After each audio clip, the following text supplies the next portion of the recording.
सभी कर्मचारियों और वीडियो देखने वाले मेरे प्रिय साथियों को नमस्कार।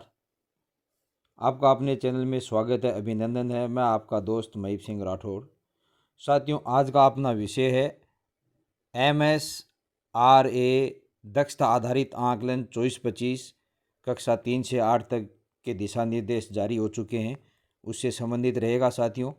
उसमें अपन 1 बाय 1 चर्चा करेंगे साथियों कि समय सारणी क्या है, प्रश्न पत्र संग्रहण एवं वितरण कब होंगे, कहाँ से होंगे, सीबीओ लेवल पे कब आएंगे, सीबीओ लेवल से सभी पीओ विद्यालयों को कब मिलेंगे और पीओ विद्यालय से अन्य विद्यालयों को प्रश्न पत्र वितरण कैसे होंगे, और शिक्षकों और परीक्षार्थियों व वीक्षकों के लिए क्या दायित्व निर्धारित किए गए हैं, कैसी बैठक व्यवस्था रहेगी आदि की सभी जानकारी अपन इस वीडियो में लेंगे। और प्रश्न पत्र आकलन पत्र और जो OCR है उत्तर पत्रक है उसको स्कैन कैसे करना है और प्रश्नों की संख्या क्या रहने वाली है, वह समय क्या रहेगा दोस्तों प्रश्न पत्र का, ये सारा चर्चा अपन इस वीडियो में करेंगे। अतः वीडियो थोड़ा साथियों लंबा हो सकता है, आप अंत तक मेरे वीडियो में बने रहें। और अगर आप मेरे चैनल पे नए हो तो लाइक शेयर व सब्सक्राइब जरूर करें दो साथियों। तो चलते हैं साथियों। तो साथियों, जैसे दिखाई दे रहा है यहाँ पर पंजीयन शिक्षा विभाग परीक्षा राजस्थान बीकानेर के आदेश हैं और इसमें लिख रखा है विषय मुख्यमंत्री शिक्षित राजस्थान अभियान MSRA पूर्व कक्षा दक्षता आधारित प्रथम आकलन के आयोजन के संबंधी दिशा निर्देश है। साथियों, इसमें नीचे अगर स्क्रॉल करें तो लिख रखा है कि कक्षा 3 से 8 तक अध्ययनरत विद्यार्थियों के वर्ष में 2 बार कंपिटेंसी बेस्ड आकलन किया जाना है। इस क्रम में मुख्यमंत्री शिक्षित राजस्थान अभियान MSRA पूर्व कक्षा दक्षता आधारित आकलन प्रथम का आयोजन 20 जनवरी से 22 जनवरी 2025 तक किया जाना है। राज्य भर में समयबद्ध व समरूप संचालन के लिए कतिपय दिशा निर्देश ये जारी किए गए हैं। इसमें साथियों जो समय सारणी है वो मैंने पिछले वीडियो में भी मेरे बताई थी कि 20, 21 व 22 को ये तीनों हिंदी, अंग्रेजी, गणित के होंगे और इनमें समय है वो 11 से 12 बजे के बीच में रहेगा। इसमें अलग अलग के दायित्व निर्धारित किए गए हैं साथियों। संग्रहण प्रश्न पत्र संग्रहण व वितरण के लिए तो 33 जिला व्यवस्था अनुसार ही गोपनीय सामग्री का संग्रहण व वितरण रहेगा दोस्तों। ये जो 41 जिले हैं उसके आधार पर नहीं रहेगा, 33 जिला व्यवस्था अनुसार ही रहेगा, अर्थात जो पुरानी व्यवस्था है वही है। और यहाँ पर ये डाइट प्राचार्य हैं वो संग्रहण वितरण के अंदर प्रत्येक जिले स्तर पर होंगे साथियों, और जिले स्तर पर कोई अन्य जगह भी ये कर सकते हैं जो भी उपयुक्त रहेगा उसके आधार पर। और यहाँ पर देखा जाए तो 14 से 16 तक है वो जिले लेवल पर ये आपूर्ति की जानी है। और उसके बाद में संग्रहण वितरण केंद्र पर सुरक्षा के दृष्टिगत कार्मिकों को राउंड द क्लॉक ड्यूटी के आदेश प्रथमतः प्राचार्य डाइट द्वारा जारी किए जाएंगे।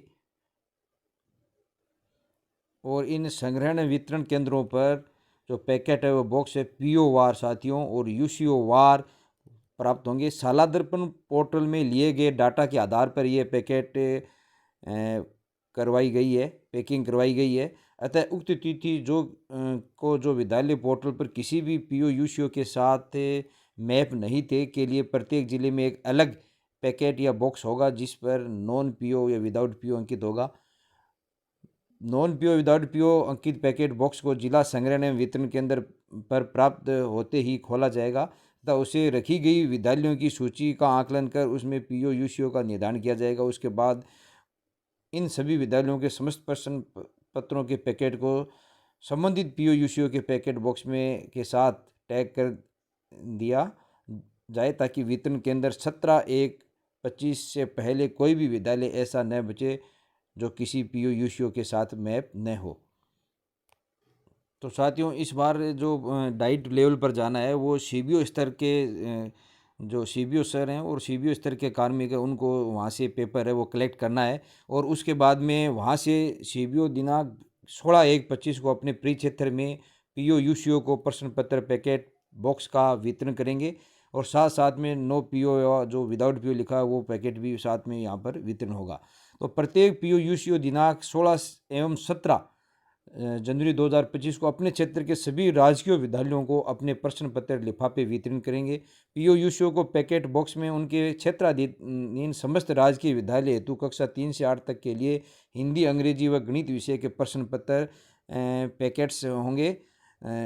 पीओ यूसीओ के पैकेट बॉक्स में रखे गए प्रश्न पत्रों का वितरण बॉक्स के अंदर एक चार्ट और शीट के रूप में प्राप्त होगा, जिसकी सहायता से आगे सहजता से वितरण किया जा सकेगा। तो साथियों, इस बार है वो जो पेपर समान परीक्षा की तरह है, अपने को जिला लेवल से प्राप्त नहीं होंगे, सीबीओ स्तर से अपने को प्राप्त होंगे सभी पीओ को, और पीओ है वो अपने विद्यालय में लाके अन्य विद्यालयों को वितरण करेंगे। और उसके बाद में साथियों, अगर यहाँ देखा जाए तो शिक्षकों और परीक्षार्थियों के लिए क्या दायित्व हैं वो और अपन चर्चा कर लेते हैं। 3 से 8 तक के लिए ये हिंदी, अंग्रेजी, गणित विषयों का आकलन किया जाना है। प्रश्न पत्र हल करने की अवधि 1 घंटा रहेगी साथियों यहाँ पर, और प्रत्येक विषय में कक्षा 3 से 8 तक के लिए प्रश्न पत्रों की जो संख्या है वो 20 प्रश्न पत्रों की संख्या होगी साथियों। इसमें कक्षा 3 से 5 के परीक्षार्थियों के लिए प्रश्न पत्र और उत्तर एक ही पृष्ठ पर मुद्रित होंगे, अर्थात 3 से 5 तक है, यानी उसी में प्रश्न पत्र में ही उत्तर देने हैं, तथा 3 से 8 के परीक्षार्थियों के लिए प्रश्न पत्र के और उत्तर पत्रक पृथक पत्रक होंगे, अर्थात OCR शीट अलग से दी जाएगी, जिसको बाद में स्कैन करनी है।